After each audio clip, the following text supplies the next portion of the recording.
ನಮಸ್ಕಾರ ಸ್ನೇಹಿತರೆ, ನೀವು ದಿನದಲ್ಲಿ ಎಷ್ಟು ನೀರನ್ನು ಕುಡಿಯುತ್ತೀರಿ? ಹೆಚ್ಚು ಜನರು ಇದನ್ನು ಗಂಭೀರವಾಗಿ ತೆಗೆದುಕೊಳ್ಳುತ್ತಿಲ್ಲ. ಆದರೆ ನಂಬಿ, ಸರಿಯಾದ ರೀತಿಯಲ್ಲಿ ನೀರು ಕುಡಿಯುವುದರಿಂದ ದೇಹಕ್ಕೆ ಅನೇಕ ಉಪಯೋಗಗಳಿವೆ.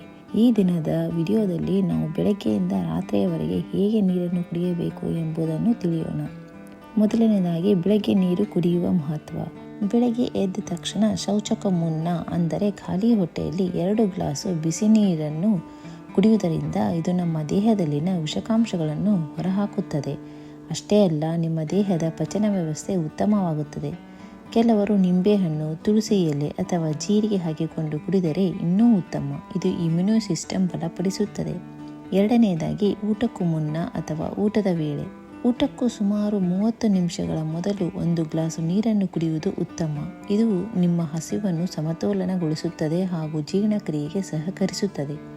ಆದರೆ ಊಟ ಮಾಡುವಾಗ ನೀರನ್ನು ತುಂಬ ಕುಡಿಯಬೇಡಿ, ಆದಷ್ಟು ಅವಾಯ್ಡ್ ಮಾಡಿ. ಅದರಿಂದ ಹೊಟ್ಟೆ ತುಂಬಿ ಆಹಾರ ಸರಿಯಾಗಿ ಜೀರ್ಣವಾಗುವುದಿಲ್ಲ. ಊಟದ ವೇಳೆ ಹೆಚ್ಚು ಪಕ್ಷ 2-3 ಗುಟುಕು ನೀರು ಸಾಕು. ಊಟ ಮುಗಿದ ನಂತರ ಕನಿಷ್ಠ ಅರ್ಧ ಗಂಟೆ ನಂತರ ಮತ್ತೆ ನೀರು ಕುಡಿಯುವುದು ಉತ್ತಮ. ಮಧ್ಯಾಹ್ನದಲ್ಲಿ ದೇಹದಲ್ಲಿ ನೀರಿನ ಕೊರತೆಯಾಗುತ್ತಿರಬಹುದು.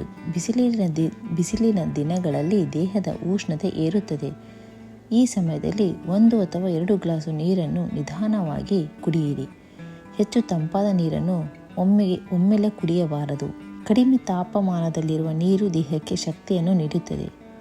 ಬಿಸಿಲಿನ ದಿನಗಳಲ್ಲಿ ಆದಷ್ಟು 8ರಿಂದ 9 ಗ್ಲಾಸು ನೀರನ್ನು ಕುಡಿಯಲು ಪ್ರಯತ್ನಿಸಿ.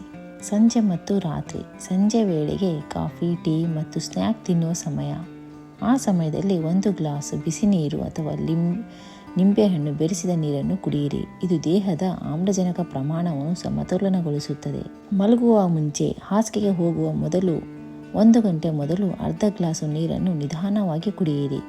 ಹಾಸಿಗೆ ಹತ್ತಿದ ನಂತರ ನೀರು ಕುಡಿಯುವುದು ಕೆಲವೊಮ್ಮೆ ಮೂತ್ರಪಿಂಡಗಳಿಗೆ ಒತ್ತಡ ನೀಡಬಹುದು. ಹೀಗೆ ನೀವು ದಿನವಿಡೀ ಸರಿಯಾದ ರೀತಿಯಲ್ಲಿ ಸಮಯಕ್ಕೆ ತಕ್ಕಂತೆ ನೀರು ಕುಡಿಯುವುದರಿಂದ ದೇಹದಲ್ಲಿ ಶಕ್ತಿ ಇರುತ್ತದೆ, ಚರ್ಮ ಆರೋಗ್ಯವಾಗಿರುತ್ತದೆ, ಪಚನ ಕ್ರಿಯೆ ಉತ್ತಮವಾಗುತ್ತದೆ, ತೂಕ ನಿಯಂತ್ರಣಕ್ಕೆ ಸಹಾಯ ಬರುತ್ತದೆ. ಅದಕ್ಕೋಸ್ಕರ ನಾವು ಯಾವುದೇ ಜಿಮ್ಮು, ಡಯಟು ಹೋಗುವ ಅವಶ್ಯಕತೆಯೇ ಬರುವುದಿಲ್ಲ. ಆರೋಗ್ಯ ಕೂಡ ನಾವು ಕಡಿಮೆ ಖರ್ಚಿಲ್ಲದೆ ಒಳ್ಳೆಯ ರೀತಿಯಿಂದ ನೀರು ಕುಡಿಯುವುದರಿಂದ ಆರೋಗ್ಯವನ್ನು ಕಾಯ್ದುಕೊಳ್ಳಬಹುದು. ಈ ವಿಡಿಯೋ ನಿಮಗೆ ಉಪಯುಕ್ತವಾಯಿತು ಅಂದರೆ ಲೈಕ್ ಮಾಡಿ, ಶೇರ್ ಮಾಡಿ ಮತ್ತು ನಮ್ಮ ಚಾನಲ್ಗೆ ಸಬ್ಸ್ಕ್ರೈಬ್ ಮಾಡಿಕೊಳ್ಳಿ. ಧನ್ಯವಾದಗಳು.